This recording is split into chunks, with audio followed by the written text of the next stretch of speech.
24 de diciembre de 1938. Agarrando con cautela la botella de cristal, ella se subió los pantalones de lana negra y se deslizó por la colina boscosa hacia la casita de 2 habitaciones que había en la hondonada. Su hermano mayor era el dueño de los vaqueros y la camisa de lana oscura. Su tío era el dueño del gorro de lana que le cubría el pelo rojo fuego. Para navegar por el bosque en aquella fría noche de diciembre, tenía que llevar ropa negra y pesada.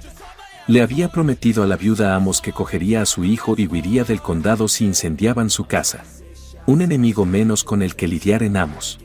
El conflicto Sims-Amos ha durado tanto tiempo que nadie recuerda cómo empezó, aunque existía la leyenda de que lo desencadenó una novia traicionada. Otra posibilidad podría ser un cerdo robado, ya que el tío Enos mencionó que ambos eran casi idénticos. Tal vez no hubiera ninguna diferencia. El aire fino y brumoso de los montes Apalaches parecía alimentar las enemistades. Ella se había alegrado mucho de ser elegida para llevar a cabo la tarea. Los hombres de la tribu asegurarían su presencia en el Green Room, el único salón del país, propiedad y regentado por el anciano Ned Green y su esposa Mabel. A nadie se le ocurriría que una chica prendiera fuego al local. El tío Enos afirmó que la viuda Amos y su hijo pasaban las vacaciones de Navidad visitando a parientes en 2 condados distintos. Ella dio un paso tranquilo hacia él. Había sido elegida por el tío Enos porque destacaba en todo. Era la mejor nadadora, la mejor escaladora y la mejor corredora. También era muy fuerte. Ella, según su abuela, tenía mala leche y moriría en brazos del diablo. Nada que iluminar. Lo miró detenidamente, acercándose cada vez más. Lástima, pensó para sí, que Jack, el hijo estudioso, perteneciera al odiado clan Amos.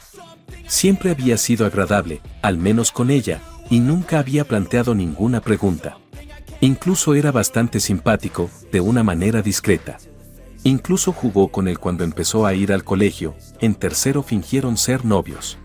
Cuando su padre se enteró, la reprendió y desde entonces evitaba a Jack. En los últimos 1 o 2 años, había notado que él se había vuelto más alto y más delgado. Todavía nada. Oyó cantar a lo lejos.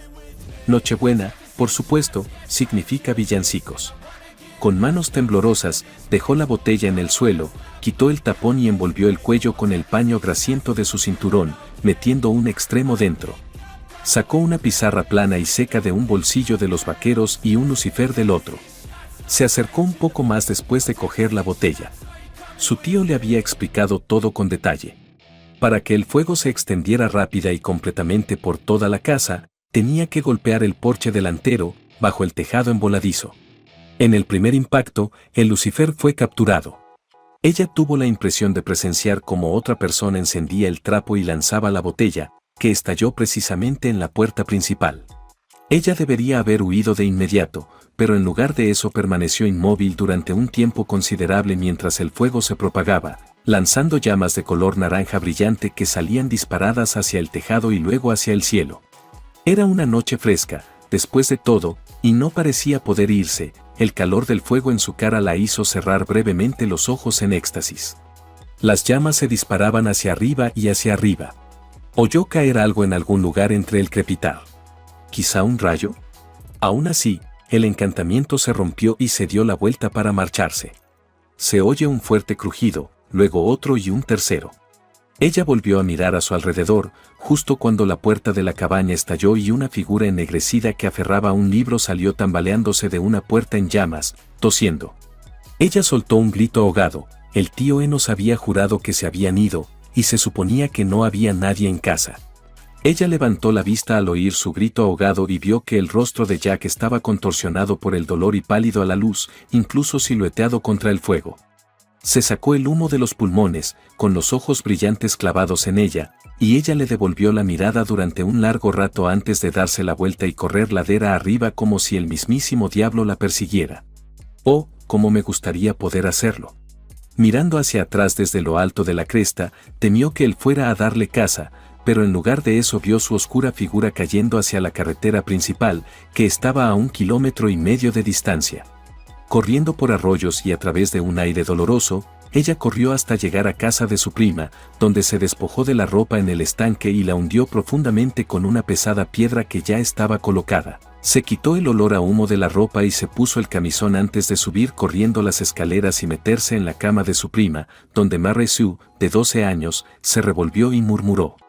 Ella estaba tan inquieta que pensó que podría matar a Jack y tenía miedo de informar al tío Enos de que Jack la había visto, ya que le había advertido que no se dejara ver y que podría llegar a ser muy cruel si le desobedecía. Asterisco asterisco asterisco. Al día siguiente oyó lo suficiente como para saber que Jack estaba mal, neumonía, causada por el humo, dijeron, y que él y su madre iban a vivir, al menos por el momento, unos cuantos pueblos más allá de donde estaba el hospital.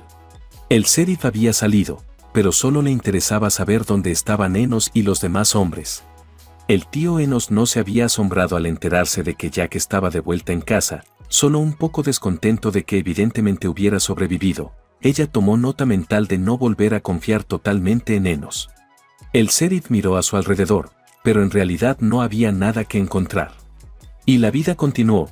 Ella casi había conseguido suprimir sus recuerdos, ya que el año pasaba, el excitado estallido de historias iba y venía, y al siguiente, la disputa estaba casi en silencio, salvo por unas cuantas palizas en callejones traseros porque nadie quería llamar la atención del sheriff después de un casi homicidio. Miró a la cara al chico alto y musculoso que estaba de pie cerca de la puerta de su clase, claramente evitado por los demás alumnos, una cabeza más alta que cualquiera de los otros chicos del pasillo, músculos como cables anudados destacando en sus brazos. Lo reconoció. Con una sonrisa depredadora, retorcida y lacónica, la miró fijamente a los ojos, con una pizca de malvada diversión brillando tras ellos. Vaya, Lightning, hacía muchos años que no te veía. Se irguió sobre ella y la forma en que pronunció la palabra, Firebug, con su voz clara y profunda la heló hasta los huesos, incluso con el calor de agosto. Se oyó un alboroto detrás de ella y sus hermanos, Mary y John, se interpusieron entre Jack y ella. Dios mío, era gigantesco, más grande que la mayoría de los hombres adultos. Permaneció inmóvil hasta que su hermano mayor, Matt, lo empujó. Entonces, sin ningún esfuerzo, tiró a Mar al suelo y esposó a John al otro lado del pasillo. Volviendo su indolente mirada a ella, dijo, bueno, Firebug, me encantaría quedarme y hablar. Después de todo, tú y yo tenemos asuntos pendientes. Pero tengo que irme a clase. Hasta luego. Era Jack. O tal vez había sido Jack, fuera lo que fuera ahora, parecía relajado y confiado como un tigre en una habitación llena de ovejas. Ya no era un chico tímido y aficionado a los libros, parecía mitad monstruo y mitad hombre. Ella apenas llegó a su mesa después de ayudar a Mary John a levantarse, antes de desplomarse en ella, temblando como una hoja. El resto del día fue horrible, no podía concentrarse y salió del colegio una hora antes para esconderse en su habitación. Después de eso, nada mejoró, él siempre estaba allí, apareciendo donde quiera que ella se aventurara, también era constantemente, burlonamente, educado, en cuestión de días. Su sonrisa cruelmente humorística rondaba sus sueños. Antes de irse, siempre se refería a ellos como si tuvieran asuntos pendientes y nunca la llamaba de otra forma que no fuera Firebug. Ella se enteró de que él y unos amigos habían construido una pequeña cabaña donde estaba su antigua casa directamente sobre los cimientos quemados y que nadie parecía saber por qué había vuelto solo. Ella tenía la terrible sensación de que sabía exactamente cuál era su asunto pendiente. Sus hermanos y primos no tardaron en intentar evitarle porque era demasiado grande, demasiado fuerte y parecía disfrutar con el dolor. Cuando 3 de sus tíos intentaron tener unas palabras con él en un callejón oscuro para ponerle fin, simplemente sacó un trozo de tubo y los mandó a los 3 al hospital, y les advirtió que la próxima vez que intentaran saltarle encima, los pondría bajo tierra. Nunca la tocó. En cambio, parecía disfrutar golpeando a todos los Sims con los que se cruzaba. Le había dado el nombre del tío Clive y en el hospital había balbuceado incoherencias sobre luchar contra el mismísimo diablo. Ahora, Jack Emmons era el diablo. Ella salió y vomitó por todo el callejón después de oír aquello, con los oídos zumbándole por las palabras de la abuela. Aunque ella sabía que el diablo acabaría vengándose, no podía evitar tener miedo de ser golpeada. Su padre le había dado mucha práctica en ese sentido antes de que bebiera hasta morir. Sin embargo, la mirada del diablo prometía mucho más que una simple paliza física, y aunque ella intentaba no pensar demasiado en ello, a veces por la noche sus pensamientos vagaban por el oscuro lugar equivocado, y su madre no parecía entenderlo. Se había convertido en el mundo entero de ella. No tenía vida social en absoluto, incluso el más ardiente de los chicos se habría abstenido de molestar a propósito a Daryl Ames. Habría estado bien tener un novio como Janet Turnbull y algunas de las otras chicas, pero ella sabía que eso nunca iba a ocurrirle. Su pelo rojo encrespado, con muchas pecas, rasgos ligeramente lobunos y un cuerpo que le valió el apodo susurrado de «maravilla sin tetas». Aunque eso solo lo había dicho una vez en su presencia y le había valido al chico más de un moratón. Más inquietante aún, sabía que se susurraba que Firebug es la chica del diablo. Todo lo que tenía era al implacable diablo pisándole los talones, burlándose de ella y sabiendo que no había salida para ella. Siempre la estaba observando, consciente de su impotencia pero disfrutando demasiado con su sufrimiento como para poner fin a su terrible plan. Ella soportó 1 año y medio de esta miseria antes de que los japoneses vinieran a rescatarla. Después de la última salida, 4 días después del ataque japonés a Pearl Harbor, ella se encontró en el sótano de la escuela consiguiendo mapas para su profesor. El desordenado sótano estaba iluminado por una sola bombilla, y ella estaba rebuscando en las estanterías, buscando los mapas del Pacífico, cuando oyó que algo se movía detrás de ella. Se sintió mal del estómago y sus venas parecieron llenarse de agua helada. Se dio la vuelta, sosteniéndose a duras penas, y vio a Devil sentado en silencio sobre la mesa en el centro del sótano. La pesada puerta al final de la escalera estaba obviamente cerrada, lo que le impedía evitar pasar tiempo a solas con él. Su intensa mirada parecía atraer sus ojos hacia un vínculo que ella no podía romper. Bueno, Firebug, solo tú y yo. Se había hecho aún más alto y musculoso, estaba segura de que era el hombre más alto y fuerte que había visto nunca. Una parte de su mente se preguntaba si su madre la creería ahora, o al menos después de que encontraran su cuerpo, si es que encontraban su cuerpo. Tenía la boca demasiado seca para hablar, y mucho menos para gritar. No es que nadie fuera a oír nada de lo que ocurriera aquí abajo. Sintió que temblaba, pero ni siquiera pudo romper la mirada. Estaba segura de que él percibía su miedo. Podemos alistarnos ya que algunos de nosotros estamos siendo liberados. Quería tomarme mi tiempo para despedirme dignamente. Ella permaneció inmóvil mientras él daba un paso hacia ella, luego otro, hasta que estuvo a solo unos metros y su mirada negra se clavó en sus ojos. Me juro a mí misma que te recordaré. Todos los días. Ella se preparó cuando él se inclinó sobre su cuerpo inmovilizado y con una enorme palma le apartó delicadamente un mechón de pelo de la cara. Adiós, ella. Después de eso, simplemente se marchó y subió las escaleras, dejando la puerta de arriba entreabierta. Demasiado sorprendida para llorar, ella cayó al suelo. Al día siguiente, él ya no estaba. Asterisco, asterisco, asterisco. La segunda mitad del curso escolar fue como otro mundo, la mayoría de los chicos mayores, incluido Devil, se habían alistado, y el resto parecía decidido a hacerlo. Las tareas escolares se interrumpían con interminables relatos de batallas libradas en la lejana África o en diminutas islas del Pacífico. A los profesores ni siquiera parecían importarles tanto los exámenes, y en medio de todo ello, le resultaba inquietante que Diablo Amos pareciera seguir persiguiéndola, pero de una forma diferente. Su miedo a Diablo había definido tanto sus pensamientos que se encontraba pensando en él constantemente, preguntándose dónde estaría y qué estaría haciendo, y por qué no la había matado o herido. Sinceramente, esperaba ser violada. Y luego asesinada. Se había sentido tan aliviada al pensar que debería sentirse un poco insultada. Aquel terrible apodo se le había pegado, incluso el tío Enos, que tenía más razones que nadie para que no le gustara, lo usaba constantemente. Ella incluso pensaba a veces en sí misma como Firebug. Entonces, ¿por qué la había llamado por su nombre de pila en lugar de Firebug? Después de dejar la escuela, la vida se alargó. Las citas eran extrañas, por alguna razón, los hombres se quedaban cortos. No es que tuviera mucha suerte con las citas de verdad, su rostro lupino y su figura aniñada no atraían precisamente a los mejores hombres.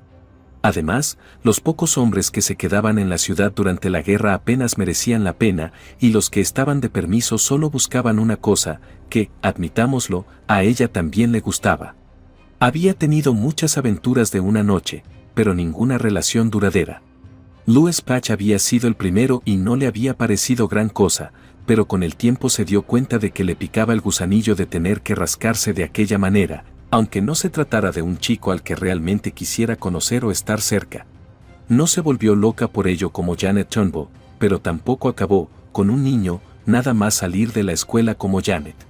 Era bastante fácil ligar en el Green Room, sobre todo después de que las minas se expandieran para satisfacer la necesidad de carbón en tiempos de guerra.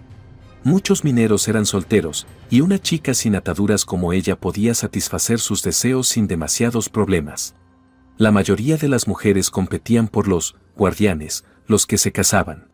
Ella sabía que su reputación era peor de lo que debería, solo buscaba compañía una vez cada 2 meses más o menos, y solo cuando no tenía casi ninguna posibilidad de quedarse embarazada. Pero como no tenía otro sitio a donde ir, era asidua a la Sala Verde y las historias se extendían. Las historias no le importaban, se sentía como en el purgatorio, esperando algo que no sabía si existía. El tiempo se alargaba, sus hermanos nunca regresaron de la guerra, Matt desapareció cuando su carguero se hundió en el Atlántico, John murió en algún trozo sin nombre de selva putrefacta en medio del Pacífico. Trabajó como dependiente en el General Store e incluso alquiló el apartamento de encima. La enemistad entre Amos y Sims se había resuelto en gran medida al final de la guerra, de hecho, tras la marcha de Devil, el condado había perdido a todos los amos.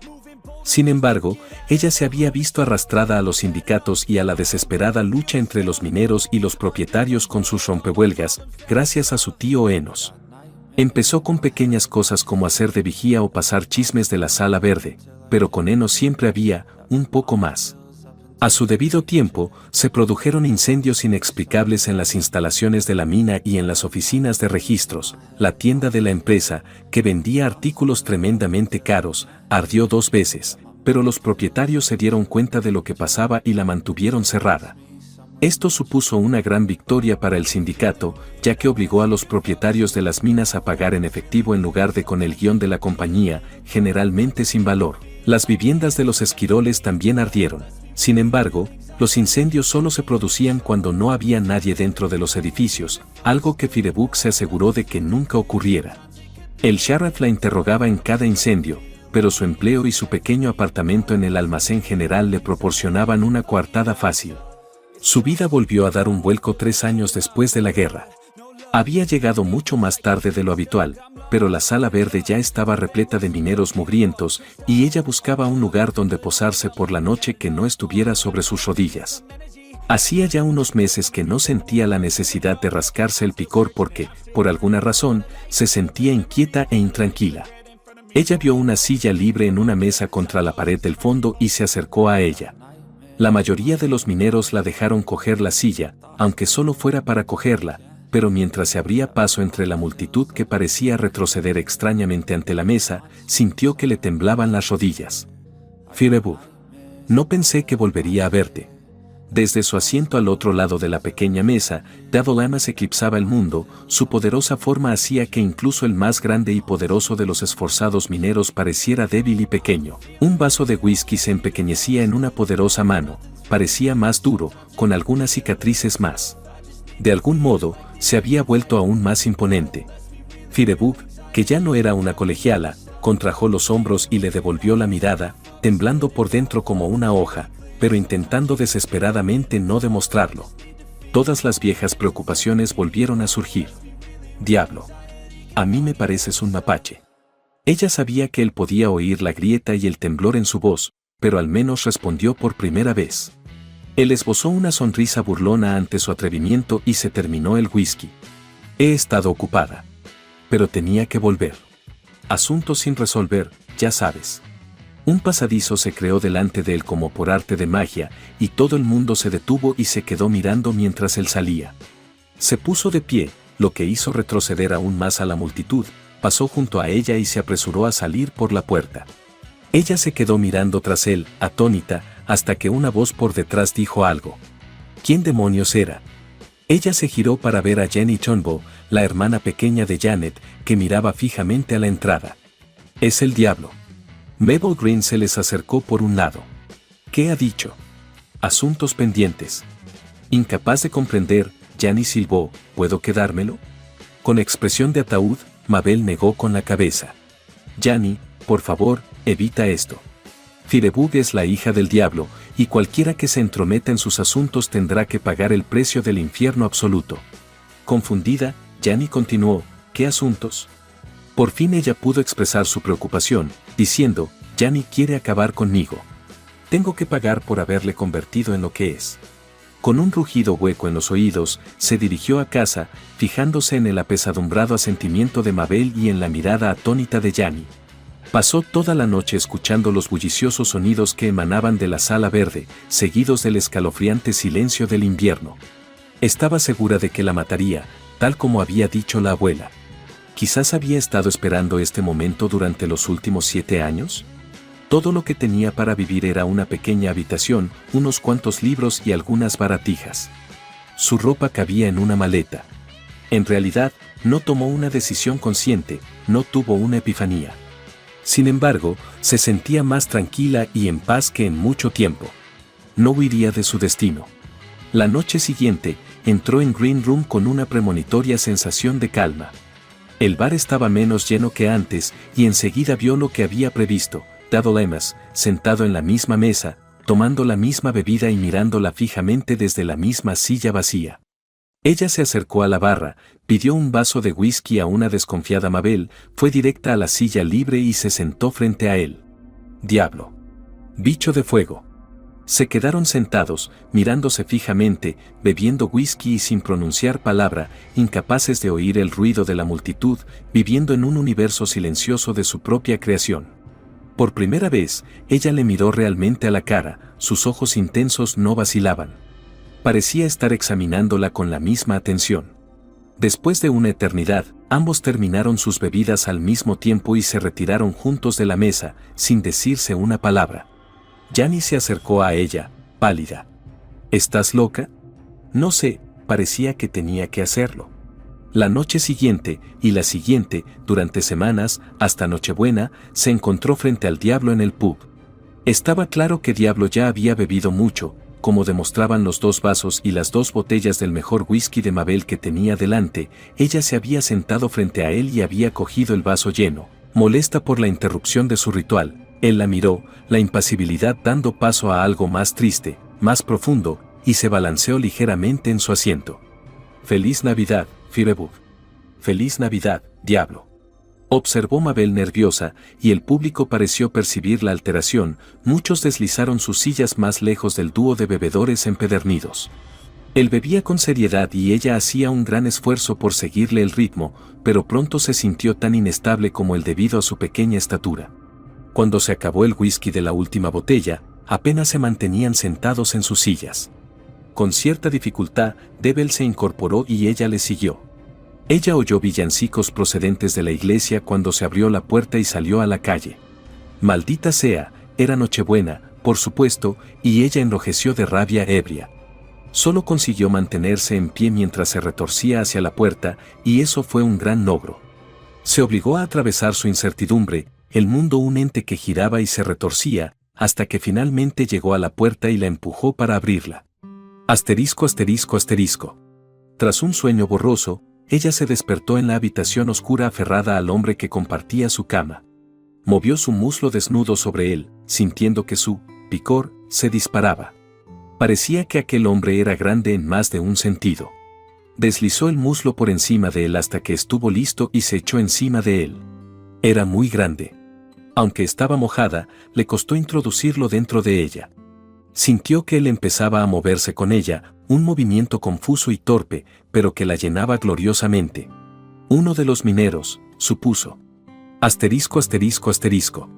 Ella quedó momentáneamente cegada por la tenue luz invernal que entraba por la ventana, así que rodó hacia el borde de la cama, parpadeó varias veces y luego volvió a rodar hacia el gran minero y la cálida mancha de la cama.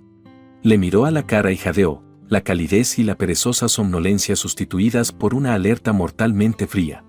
Al instante se encontraba en el frío suelo, agarrando lo primero que tenía a mano, una especie de martillo de aspecto extraño que había en una cómoda junto a la cama. Luego retrocedió, tropezó con un par de pesadas botas, pero mantuvo el equilibrio mientras intentaba desesperadamente mirar a su alrededor sin apartar los ojos de él. Ella le apuntó con el martillo como si fuera un talismán, y los ojos de Diablo parpadearon, y se puso en pie al otro lado de la cama, mirándola atentamente, ligeramente agachado. «Quédate atrás». Ella se sintió tonta por sostener el martillo, pensando que realmente podía hacerle daño, pero lo guardó de todos modos, empezando a buscar su ropa. Devil Amos le hacía parecer un niño indefenso, y ella estaba sola con él en su cabaña, la que había quemado hasta los cimientos con él dentro. Retrocedió en silencio y se enderezó. Devil levantó lentamente su enorme brazo y señaló sin palabras el suelo detrás de ella. Ella retrocedió hasta que vio sus ropas amontonadas y, al hacerlo, tuvo un vago recuerdo de haber irrumpido por la puerta y haber sido despojada de su ropa, aunque no estaba claro en qué demonios había estado pensando o qué había sucedido después, aparte del dolor palpitante entre los muslos. Ella se esforzó por subirse el vestido por encima de sus caderas casi inexistentes y luego se metió un brazo cada vez. No podía ver su ropa interior, pero realmente no le importaba en ese momento. Consiguió ponerse los zapatos y necesitaba salir de aquí, a un lugar seguro. Devil retrocedió hacia la pared opuesta, sentándose finalmente en una silla junto a ella. Devil la miró, diciendo, «Ella. Por favor, coge mi abrigo. Está nevando mucho». La había llamado ella una vez más. No se había movido en absoluto, pero con la luz aumentada ella pudo ver cicatrices.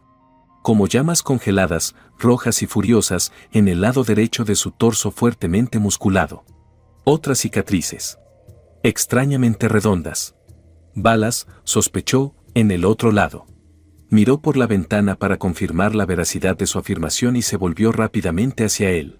Lenta y gradualmente, señaló a su derecha, donde ella podía ver un grueso abrigo colgado de un hule. El abrigo le llegaba casi a los pies cuando por fin consiguió bajárselo, lo que le costó varios intentos debido a su peso. Se acercó a la puerta y la abrió a sus espaldas, sintiendo una ráfaga de frío y nieve alrededor de las piernas.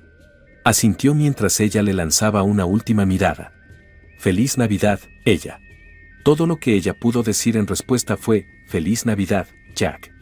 Él se había puesto los pantalones y estaba de pie, descalzo y sin camiseta en la nieve, justo al otro lado de la puerta, mirándola irse. Ella se apresuró a salir por la puerta, cerrándola tras de sí, y echó a correr. Casi chocó con un vehículo excedente aparcado junto a su cabaña. No se volvió hasta llegar a la carretera principal. Antes de darse cuenta, estaba cerrando la puerta de su habitación en la parte trasera de la tienda, temblando, pero no de frío, y aún poseía su martillo de aspecto extraño. Asterisco, asterisco, asterisco. Cuando por fin se obligó a volver a la habitación verde después de Año Nuevo, lo encontró sentado a la mesa con una botella y 2 vasos, exactamente como había esperado. Intentó luchar contra las ganas de quedarse, pero se sintió arrastrada sin control, como un barco atrapado en un vórtice. Le sorprendió su saludo aunque no parecía sentir nada. «Ella». Después de un largo periodo de contemplación, ella respondió. «Jack». Después de volver a casa, intentó considerar las implicaciones de lo que había pasado. Ya se había dado por muerta, pero no estaba segura de lo que pasaría después. Se había sentido cómoda, en cierto sentido, sabiendo lo que pasaría y que era inevitable, pero ahora se sentía más que un poco inquieta. Tenía miedo de albergar esperanzas de que el uso de su nombre de pila significara algo diferente, pero algo había cambiado. Otros le habían contado historias sobre él. Decían que había ido a la escuela, que había aprendido a ensayar rocas y minerales y que había trabajado para empresas estimando el valor de sus propiedades. Eso era lo que hacía aquí. Su calma, su equilibrio, volvieron en cierta medida, aunque no tan firmes como antes de Navidad, y volvieron a su rutina nocturna, con solo el cambio de nombres para indicar lo que había sucedido. 1 mes y medio después, pasaba por delante de la parada de autobús de camino a la Sala Verde. Últimamente se sentía indispuesta, como si estuviera enferma, y tenía problemas para terminar de comer. Se sintió aliviada porque el malestar estomacal había remitido un poco desde que empezó el día, y se preguntó si estaría bebiendo demasiado, aunque nunca antes le había pasado. Siempre había sido muy cuidadosa, pero no en Navidad, no con Jack, pensó temerosa.